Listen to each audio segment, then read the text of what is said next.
Hello, Planeswalkers. I painted these goblins for the Arena of the Planeswalkers game. And first of all, I made this thing for Citadel Paints where I put down a piece of paper towel underneath there and got it soaking wet. And then I put down a piece of parchment paper. And I used a lot of water. These paints work really good with a lot of water. And you can go back and paint them again, put another coat on to make the color more prominent. I used a light green for the skin, and then I went over it with a darker green stain. I used red for the armor because I wanted to stick with the Chandra scheme.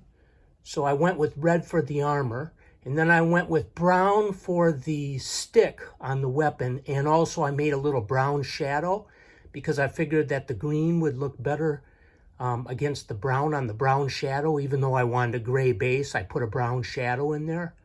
And then I used a metallic gray for the end of the weapon. Doesn't want to focus when I get close, but I think you can see it. I think you can see it on both weapons there. And then I'm going to have to give another coat to the gray base. I just used gray straight up. I didn't use any water because I wanted it to have some texture and be thicker and cover better.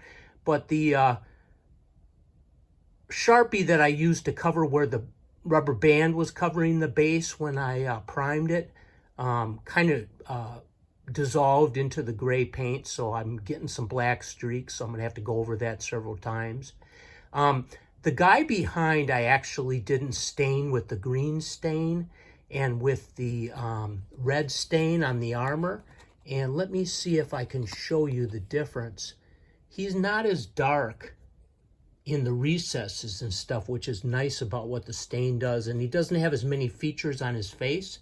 So I'm going to go back and stain him, but I just wanted to show you one that looked like, I think you can really see it on the armor now, the difference between the one that's red stained and the one that's not stained at all.